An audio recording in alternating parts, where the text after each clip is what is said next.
గత 39 రోజులుగా నిరవధిక సమ్మె చేస్తున్న అంగన్వాడీల ఉద్యమానికి మద్దతుగా కోటి సంతకాల సేకరణ కార్యక్రమంలో భాగంగా అఖిల భారత ప్రజాతంత్ర మహిళా సంఘం జిల్లా కార్యదర్శి కంకణాల రమాదేవి తెలిపారు. ఐద్వా ఒంగోలు నగర కమిటీ ఆధ్వర్యంలో సత్యనారాయణపురంలో సంతకాల సేకరణ కార్యక్రమాన్ని చేపట్టారు.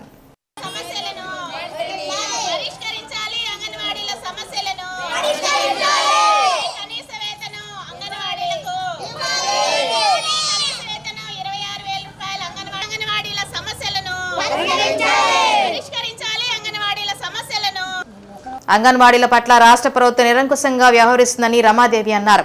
అంగన్వాడీలు ప్రభుత్వ ఆదేశం ధిక్కరిస్తున్నారని, ఉద్యోగాల నుండి తొలగిస్తామంటాం అవివేకమని ఐద్వా నగర కార్యదర్శి జి ఆదిలక్ష్మి అన్నారు. దేశంలోని ప్రతి కార్మికునికి కనీస వేతనం 26,000 ఉండాలని సుప్రీంకోర్టు చెప్పిన తీర్పును అమలు చేయకుండా కోర్టు తీర్పును ధిక్కరిస్తుంది ప్రభుత్వమేనన్నారు. ఇప్పటికైనా ప్రభుత్వం వారి న్యాయసమ్మతమైన సమస్యలన్నీ పరిష్కరించాలని, ఎస్మాను వెనక్కు తీసుకోవాలని డిమాండ్ చేశారు. కార్యక్రమంలో ఐద్వా నాయకులు P Krishnaveni, G Usharani, K Aruna, N Harini తదితరులు పాల్గొన్నారు.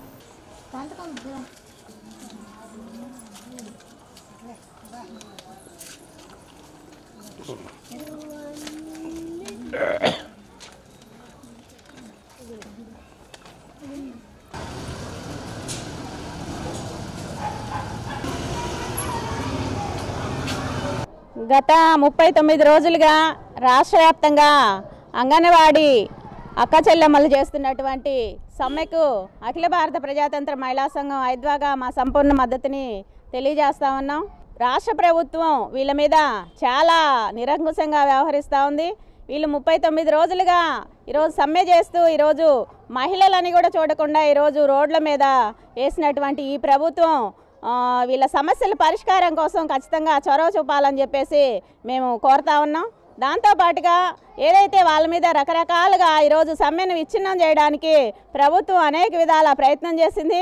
కానీ అంగన్వాడీ మహిళలు ఏదైతే ఉన్నారో వాళ్ళ సమస్యలు ప్రధాన డిమాండ్స్ ఈరోజు 11 డిమాండ్స్ని ప్రభుత్వం ముందు పెట్టడం జరిగింది. ఈ పాటికే 5-6 దఫాలుగా చర్చలు జరిపినా కానీ వీళ్ళ న్యాయమైన ప్రధానమైన డిమాండ్ అయినటువంటి కనీస వేతనం పెంపుని ఈరోజు ప్రభుత్వం పట్టించుకోవట్లేదు. ఏదైతే ప్రభుత్వ సలహాదారులుగా ఉన్నటువంటి వాళ్ళు కూడా ఈరోజు ప్రభుత్వం దగ్గర డబ్బులు ఉన్నాయి కానీ ఇప్పుడు పెంచమని చెప్పేసి దుర్మార్గంగా మాట్లాడుతూ ఉన్నారు. ఇది చాలా బాధాకరమైన విషయం ప్రజల్లో ఉంది. ఈరోజు గత 3 రోజులుగా రాష్ట్ర నాయకత్వం ఈరోజు నిరవధిక నిరాహార దీక్షలు చేపడతా ఉన్నారు. వాళ్ళ ఆరోగ్యాల పరిస్థితి కూడా ఈరోజు క్షీణిస్తున్నటువంటి పరిస్థితి. ఇప్పటికైనా కానీ రాష్ట్ర ప్రభుత్వం ముఖ్యమంత్రి జగన్మోహన్ రెడ్డి గారు ఖచ్చితంగా ఈ అంగన్వాడీల అక్కల సమస్యలు పరిష్కారం చేయాలి. లేని పక్షంలో ఈరోజు ప్రజా సంఘాలన్నింటినీ కూడా కలుపుకొని జరిగేటువంటి పరిణామాలకు ఈరోజు ప్రభుత్వమే బాధ్యత వహించాలని చెప్పేసి ప్రభుత్వాన్ని హెచ్చరిస్తాం. అంగన్వాడీ సమస్యలు పరిష్కరించాలని గత 40 రోజుల నుంచి వాళ్ళు చేస్తూ ఉన్నారు.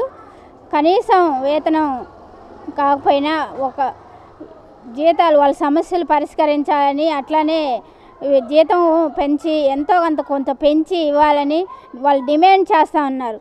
కానీ ఈరోజు 40 రోజులైనా గవర్నమెంట్ పట్టించుకోవట్లేదు. చర్చలు 1-2 సార్లు జరిపింది కానీ దాని సమస్యలను పరిష్కారం చేయకుండా మీనమేషాలు లెక్కేస్తూ ఉంది. ఈ జీతం పెంచాలని, కనీస వేతనం పెంచాలని డిమాండ్ చేస్తూ ఉన్నారు. అట్లనే వాళ్ళ సమస్యలు చర్చించి మాట్లాడి పరిష్కరించాలని, అట్లనే కలెక్టర్ ఆఫీసుల దగ్గర నిరాహార దీక్ష చేస్తూ ఉన్నారు. అట్లనే విజయవాడలో కూడా నిరాహార దీక్ష 3 రోజుల నుంచి చేస్తూ ఉన్నారు. సమస్యలు పరిష్కరించకుండా జగన్ బయటికి రావాలి, అట్లనే సమస్యలు పరిష్కరించాలి. కానీ రాబోయే కాలంలో ముందు సమస్యలు పరిష్కరించే మహిళలకి అన్ని విధాలుగా మేలు చేస్తానని చెప్తా ఉంది. మహిళలు మా అక్క చెల్లెళ్ళు అని చెప్తా ఉంది. కానీ అక్క చెల్లెమ్మలకి కనీస వేతనం ఇవ్వకుండా ఈ రకంగా రోడ్డు పాలు చేస్తూ ఉన్నారు. దీనికి ఐద్వాగా మేము కూడా వాళ్ళకి కోటి సంతకాలు సేకరించేదానికి ప్రయత్నం చేస్తూ ఉన్నాం. నేను అంగన్వాడీ ఆయమ్మగా పనిచేస్తున్నాను సత్యనారాయణపురము. కానీ ఈరోజు 39 రోజుల నుంచి ధర్నా చేస్తుంటే కనీసం మా ఆకలి మా కడుపు మంట మీకు వినిపించలేదా జగనన్న? కానీ ఒక్క ఇదైనా నువ్వు దయ చూపలేదా జగనన్న? నువ్వెందుకు మమ్మల్ని ఇలా రోడ్లు పాలు చేసావు జగనన్న?